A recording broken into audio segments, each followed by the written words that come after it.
My name is Sienna Reed, and 5 years ago, my mother called me 3 days before Thanksgiving to deliver a 7-word sentence that effectively erased my existence.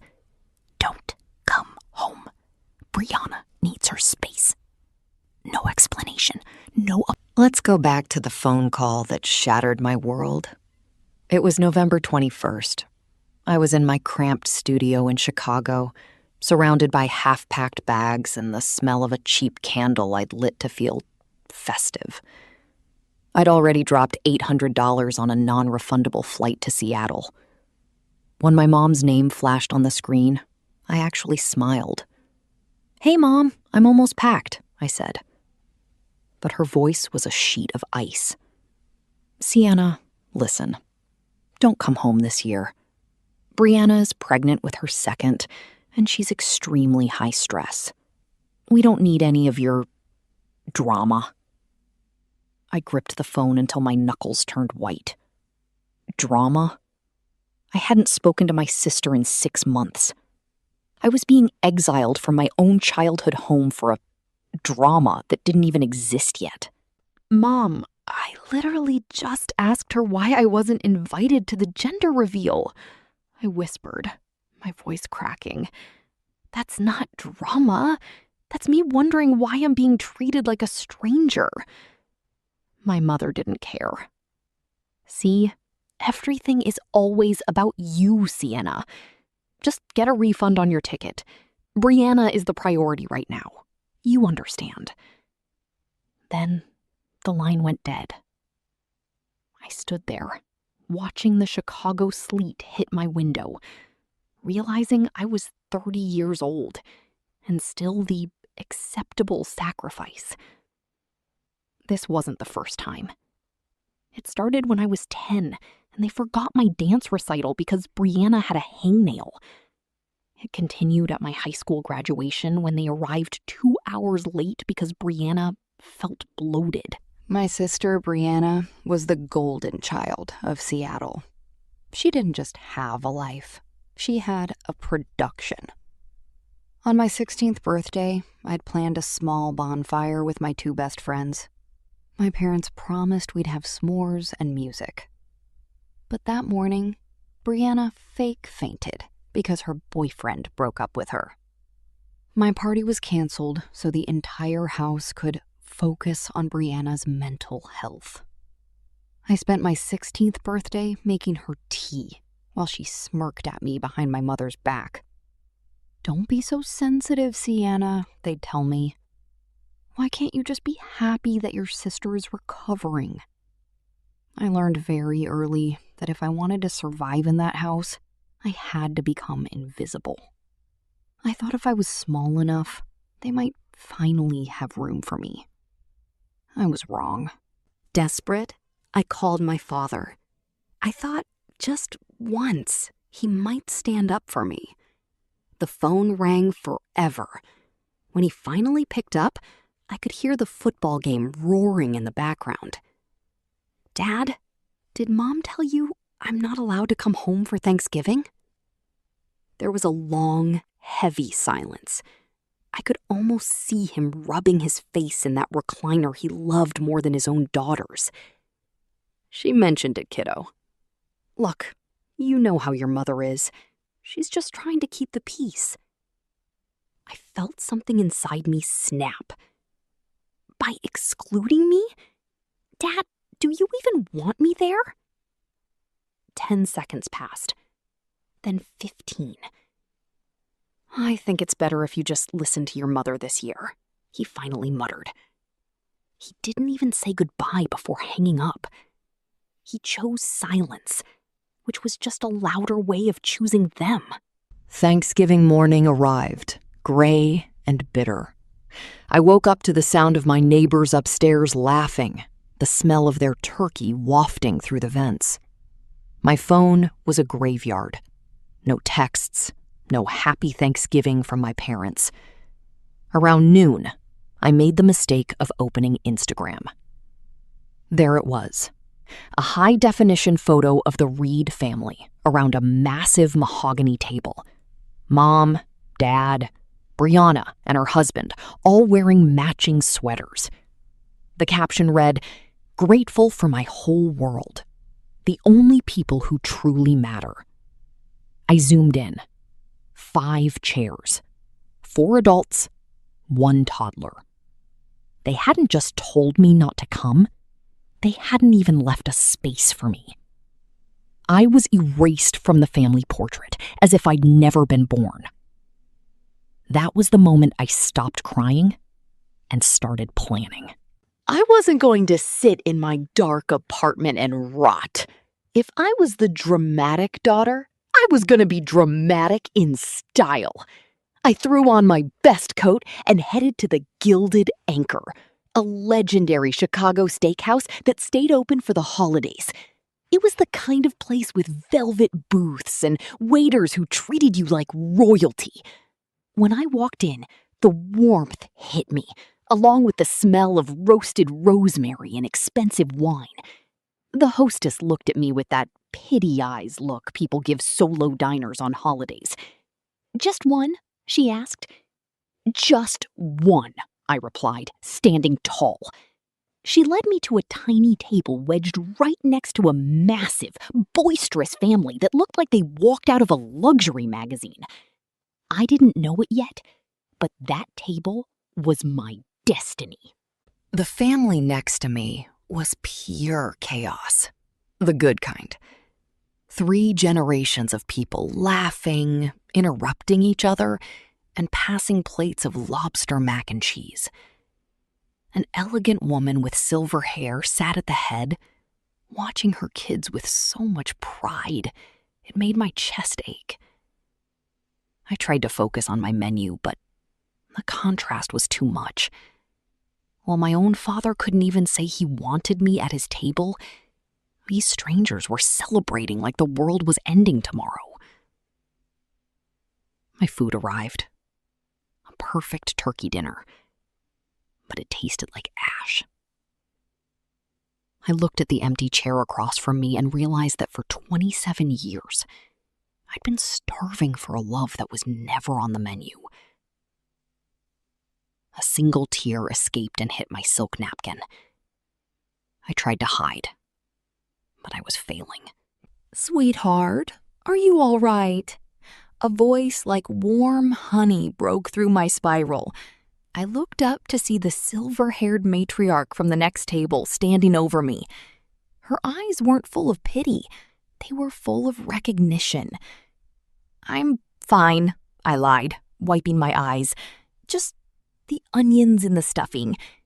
She raised a perfectly groomed eyebrow and smiled. "Onions don't usually break hearts on Thanksgiving, dear. I'm Clara Montgomery." I managed a small, shaky smile. "I'm Sienna." Clara looked at her family, then back at me with a look of absolute steel.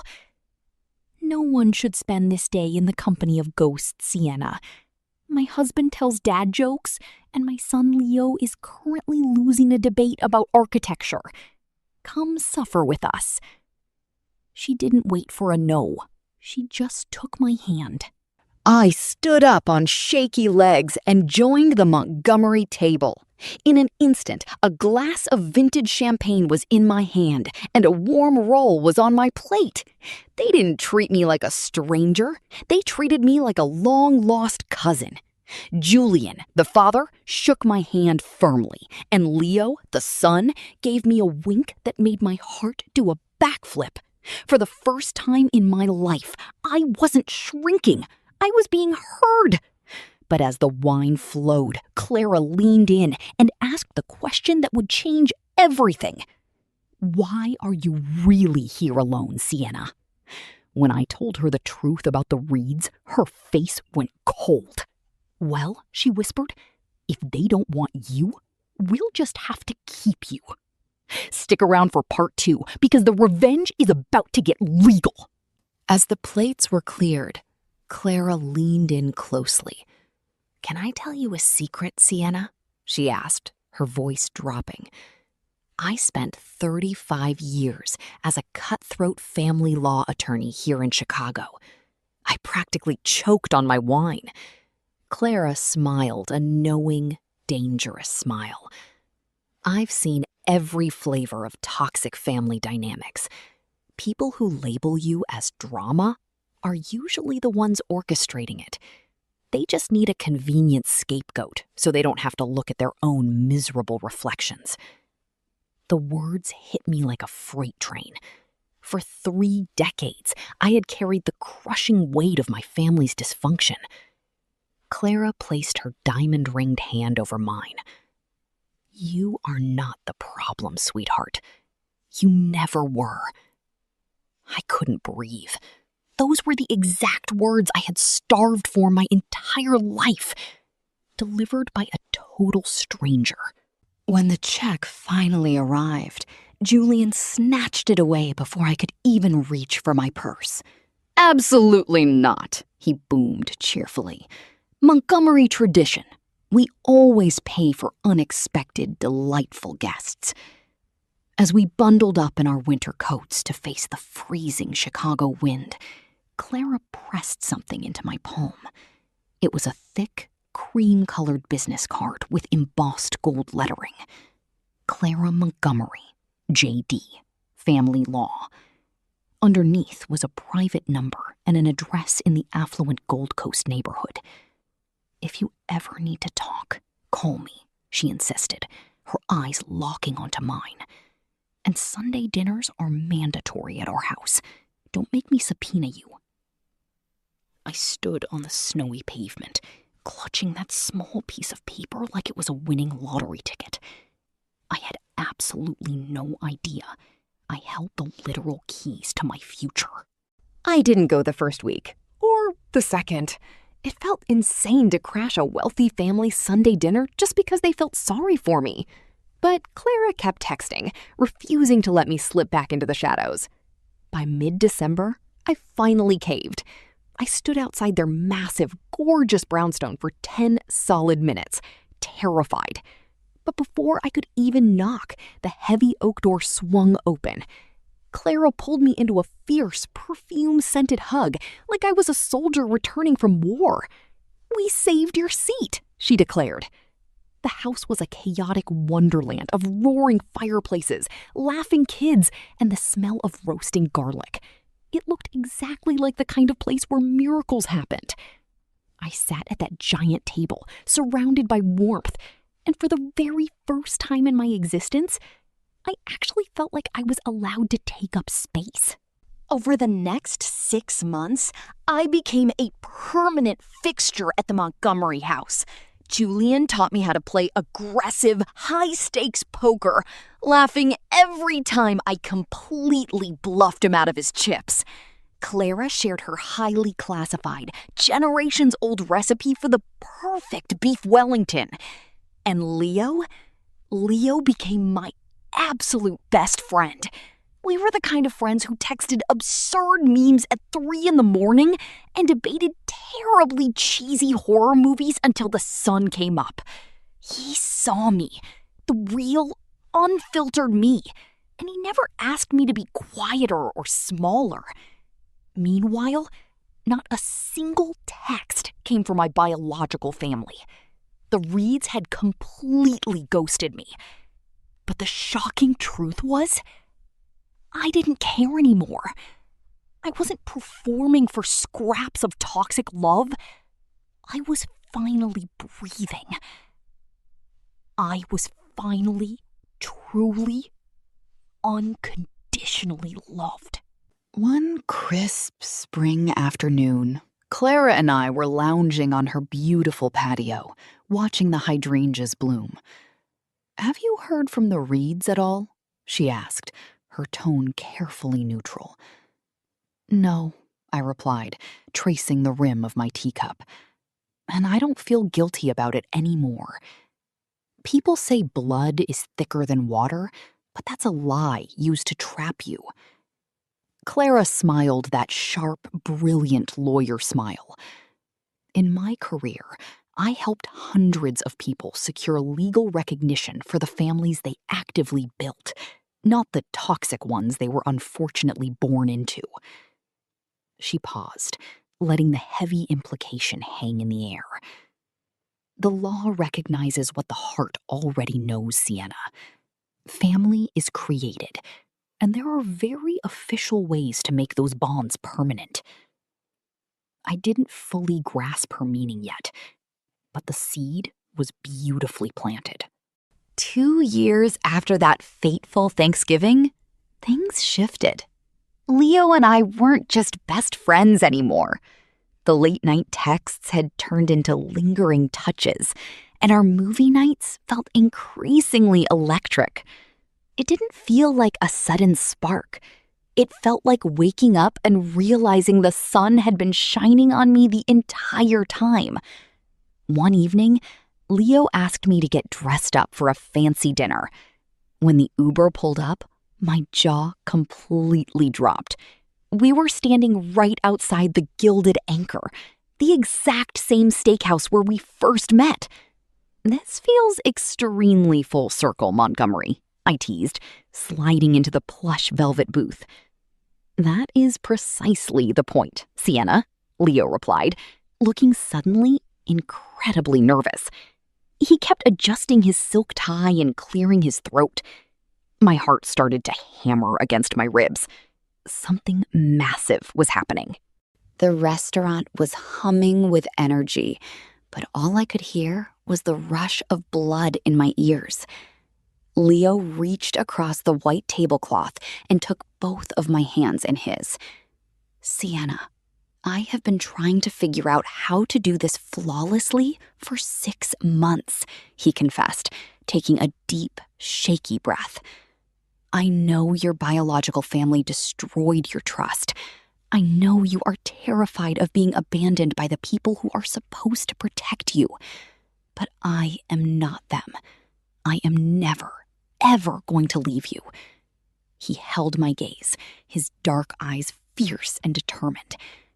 I want to spend the rest of my life choosing you, every single day. First, completely, and without any conditions. He smoothly slid out of the booth and dropped to one knee right there in the middle of the crowded upscale restaurant.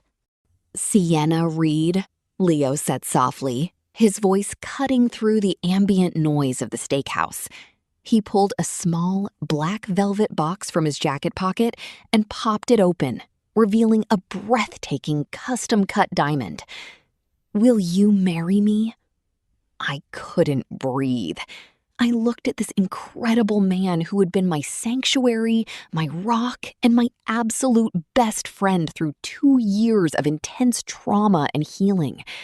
I saw my entire beautiful future looking right back at me. Yes, I choked out, tears of pure joy spilling down my cheeks. Yes, 1,000,000 times yes! He slipped the gorgeous ring onto my finger, and the entire restaurant erupted into wild applause. Diners were cheering and clinking their glasses.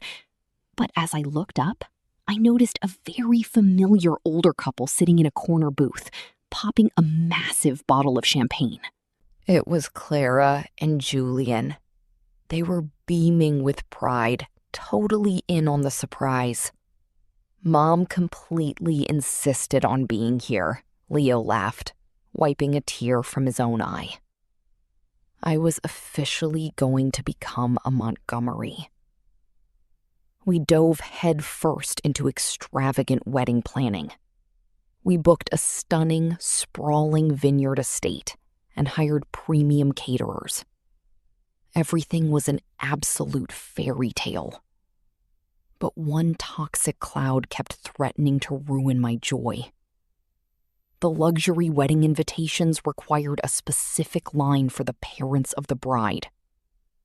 I stared at the blank space for days. Robert and Linda Reed hadn't bothered to speak to me in over 2 years. They had discarded me like trash. I absolutely refused to print their names on my beautiful invitations. They hadn't earned that sacred honor. I had to make a drastic, unthinkable choice about my parents to fix this. I paced Clara's hardwood floors, agonizing over the invitations. Clara found me and gently asked what was troubling me. When I explained the blank "parents of the bride" line, she smiled that lethal, brilliant attorney smile. "Remember when I mentioned the law recognizes families that are actively created?" she asked softly. "There is a powerful legal process called adult adoption. It completely severs legal ties with toxic biological relatives and creates a brand new, ironclad parent-child relationship. A new birth certificate, new next of kin, everything." My jaw hit the floor. I looked at this fierce woman. "Would you and Julian," I choked out. "We've considered you our daughter since day one," she whispered. The adult adoption process was a blur of intense legal paperwork, courthouse appearances, and emotional filings. With Clara brutally navigating the legal system for me, it felt less like sterile bureaucracy and much more like a sacred, healing ceremony. When the strict Chicago judge finally slammed his gavel and signed the binding order, I officially, legally, became Sienna Montgomery. I held my brand new birth certificate in my trembling hands, completely reborn, with parents who actually wanted me. Our spectacular June wedding was finally locked in. We aggressively mailed out hundreds of custom invitations, with the line I had agonized over now proudly displaying the ultimate mic drop. Parents of the bride, Julian and Clara Montgomery. The explosive trap was set.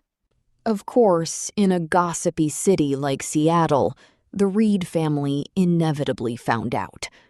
3 months before the massive wedding, my phone aggressively buzzed with a shocking text from my golden child sister, Brianna. It was her very first message to me in nearly 3 years. "Did you seriously think I wouldn't find out you're getting married?" I stared at the toxic notification, laughed out loud, and instantly blocked her number. A week later, my mother's number lit up my phone 5 different times in a single panic-stricken day. I let every single call slide right to voicemail until she finally texted, "Why didn't you tell us? We are your family. Call me back immediately." I read it twice, absolutely disgusted by the sheer audacity. 3 solid years of treating me like a ghost, and now they demand access? No way. The Reeds refused to be ignored, and my mother escalated things to a terrifying level. She physically showed up, uninvited, at my secure Chicago apartment on a random Tuesday afternoon.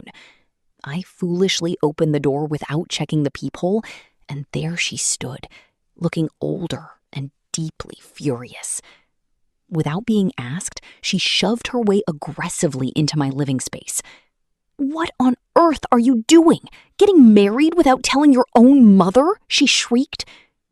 I closed my front door very slowly and maintained deadly eye contact.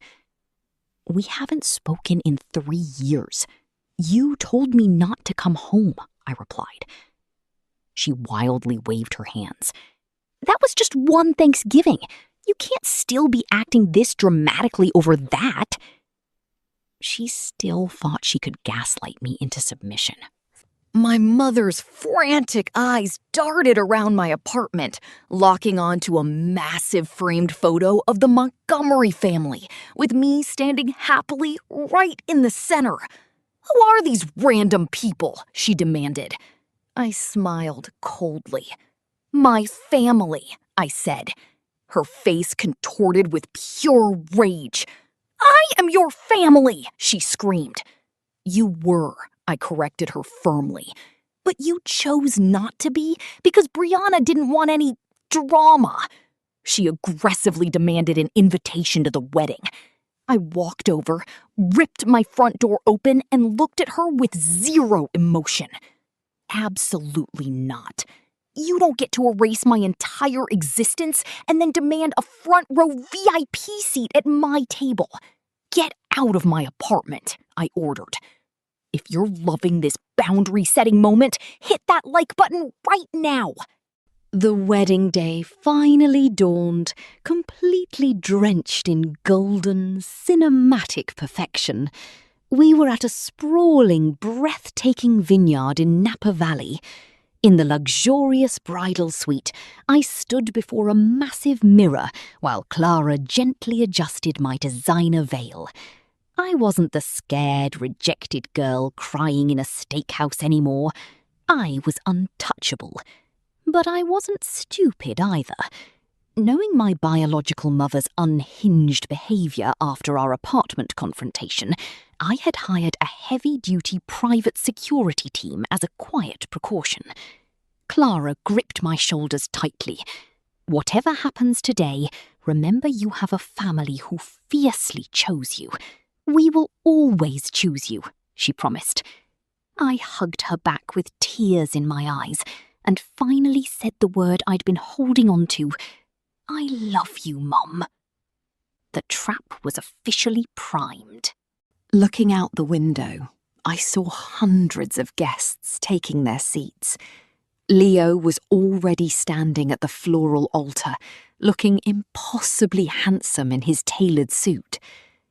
The ceremony was an absolute, undisputed dream. Julian walked me down the long, rose-covered aisle, his arms steady and his chest puffed out with massive pride.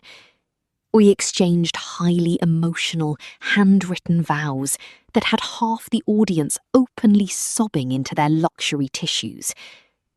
When Leo finally slipped the heavy diamond wedding band onto my finger, and the officiant joyfully pronounced us husband and wife, I felt a massive, tectonic shift in my soul.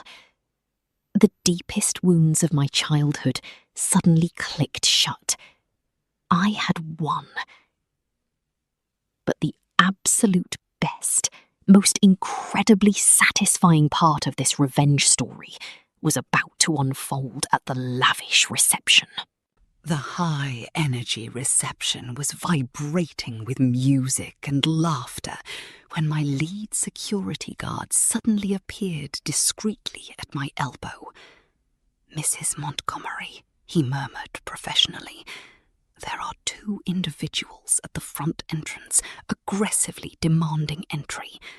They are violently claiming to be your biological parents." I felt a wicked thrill shoot straight down my spine. I had been anticipating this exact moment all day. Leo immediately stepped in front of me, his jaw clenched tight. "I'll go handle this right now," he growled protectively. "No," I said, grabbing his hand with an absolutely terrifying smirk. "This is my masterpiece. I am going to handle it." I wasn't going to hide. I was going to let them walk right into the most devastating, humiliating trap of their entire miserable lives. I quickly considered my options. I could have security physically throw them off the vineyard property.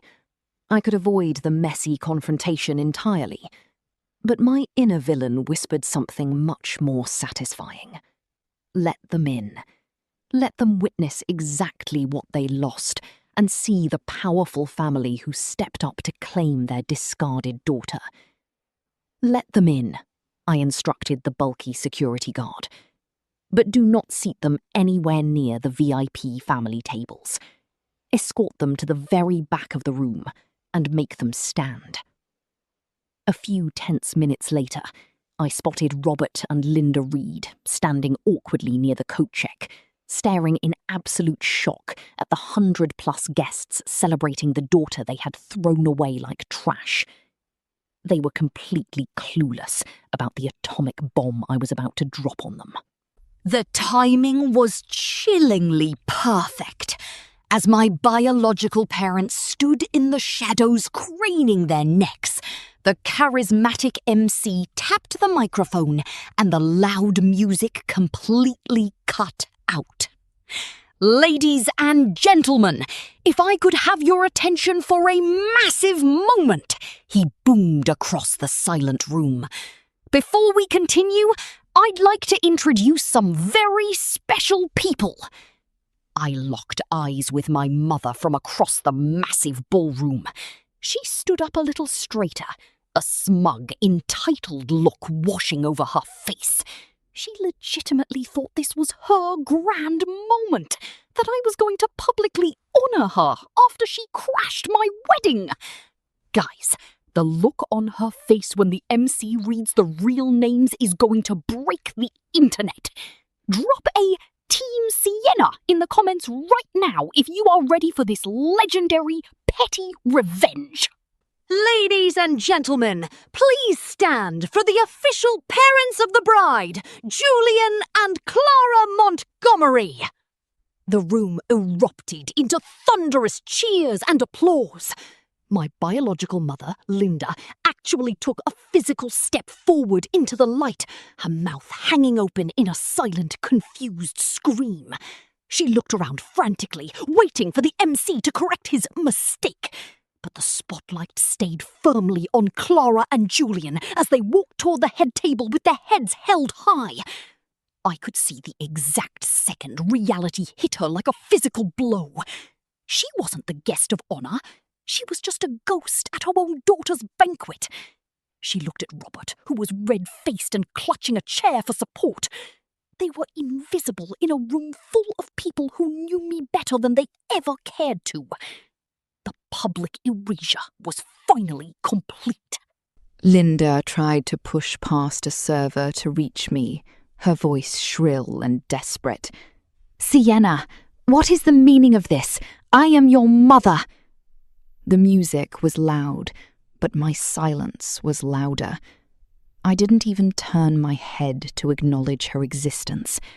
I just kept smiling at Leo, who squeezed my hand tightly under the white tablecloth. Security moved in instantly, not with force, but with a firm, professional presence that made the Reeds look even more out of place. "Ma'am, you are not on the seating chart," the guard said, his voice echoing in a slight lull of the music. "Please return to the standing area, or you will be asked to leave the premises immediately." Seeing the woman who once told me I wasn't worth a Thanksgiving dinner, being told she wasn't worth a chair, was pure poetic justice. They were finally the ones being excluded. Clara stood up to give her toast, the gold embroidery on her designer dress shimmering under the chandeliers. She raised her crystal flute, her eyes scanning the room, until they landed, briefly and coldly, on the Reeds at the back. "Family isn't a matter of biology," she began, her voice steady and powerful. "It's a matter of showing up. It's about who stays when the weather gets rough, not who expects a seat when the sun is finally shining." She turned to me, her expression softening into pure maternal love. "Sienna, from the moment you sat at our table 3 years ago, you weren't a guest. You were ours. We didn't give you life, but we sure as hell gave you a home." The room broke into a standing ovation. I looked at the back of the hall and saw my biological mother crying. But for once, her tears didn't make me feel guilty. The Reeds tried to make one last stand during the cake cutting. Robert, my biological father, managed to intercept me as I headed toward the powder room. "Sienna, stop this nonsense," he hissed, his eyes darting around to see who was watching. "You've had your fun, you've made your point. Now introduce us to your new in-laws so we can salvage some dignity and enjoy the party." I stopped and looked at him, truly looked at him, and realized I felt absolutely nothing. No anger, no longing, just a profound sense of boredom.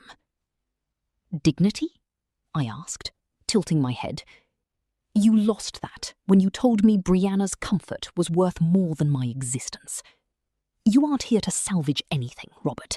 You're here because you realized the Montgomerys are wealthy and you want a piece of the pie. But the kitchen is officially closed to you. You're my daughter, he stammered, his face turning a deep, ugly shade of purple. You can't just talk to me like that. I reached into my small bridal clutch and pulled out a folded piece of paper, a high-quality copy of the adult adoption decree. I handed it to him with a steady hand. Actually, Robert, according to the state of Illinois, I'm not. I am legally the daughter of Julian and Clara Montgomery. My birth certificate was amended 6 months ago. You are, legally speaking, a total stranger to me. He stared at the document, his hands trembling as he read the cold, hard legal seals. The look of defeat in his eyes was absolute. He finally realized that he hadn't just lost a daughter. He had been legally replaced. There was no drama left for him to play, and no guilt left for him to weaponize against me. Can we just take a second to appreciate that legal mic drop? If you've ever wished you could legally fire your toxic parents, drop a boom in the comments. This is why you never, ever underestimate someone you've pushed into a corner. We are almost at the end of this journey, and I want to thank you all for the incredible support. If you haven't yet, make sure you hit that subscribe button and turn on the bell so you don't miss our next revenge story. Trust me, the next one involves a cheating ex and a very expensive yacht. We're building a community here for everyone who's ever been the underdog. Let's show the world that being the black sheep just means you're the only one brave enough to find a better flock. Now, let's see how Sienna officially kicks the Reeds out of her life for the very last time. Security, please escort these strangers off the property, I said calmly, not raising my voice even an octave. My biological mother started to wail, a loud, performative sob that would have worked on me years ago. "Sienna, how can you be so heartless?" she cried, as the guards gently but firmly gripped her elbows. "I'm not being heartless, Linda," I replied, as I turned to walk away. "I'm just following your advice. I'm making sure there's no drama at the wedding. You should be proud. I finally learned how to prioritize the people who actually matter." They were led out of the vineyard gates under the glowing Napa moon, their shadows shrinking as the heavy iron gates clicked shut. The silence that followed was the most beautiful sound I had ever heard. The weight of 27 years of rejection was finally, officially gone. I walked back into the reception hall to find Leo waiting for me at the edge of the dance floor. The band began to play a slow, soulful version of Coming Home. He pulled me into his arms, and as we swayed, I looked around at the Montgomery family. Clara was laughing with my college friends. Julian was showing my co-workers how to properly taste the vineyard's reserve red wine. These were my people. This was my life. I didn't need to be small anymore. I didn't need to beg for a seat at a table where I wasn't wanted.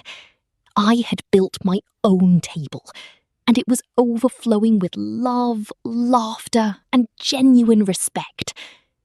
As Leo kissed my forehead, I realized that the best revenge wasn't the legal papers or the public humiliation. The best revenge was being so incredibly happy that I didn't even care they were gone. The next morning, I woke up in our honeymoon suite to 30 missed calls and a barrage of frantic texts from my sister, Brianna. "How could you do that to Mum and Dad? You ruined our family's reputation. Everyone is talking." I scrolled through them with a sleepy smile, feeling nothing but peace. I didn't type a long paragraph. I didn't explain myself. I simply selected her contact, hit block, and then did the same for every other Reed family member in my phone. I deleted their numbers, cleared our chat histories, and wiped my social media of any trace of them. I was starting my life with a completely clean slate. They wanted me to be a ghost? Fine. I would be a ghost they'd never see again, while I lived a life more vibrant than they could ever imagine. My sister's drama was no longer my problem. To anyone out there feeling like a burden to the people who are supposed to love you, please listen to me. Blood is a biological fact, but family is a choice. You don't owe your light to people who only want to dim it.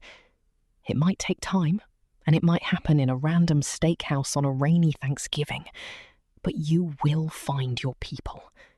You will find the ones who want to see you win, who will walk you down the aisle, and who will legally fight to keep you. Don't settle for scraps of affection when there is a whole banquet waiting for you elsewhere. Thank you for listening to my story. I'm Sienna Montgomery, and I'm finally home. Don't forget to check the description for more stories of triumph, and I'll see you in the next video.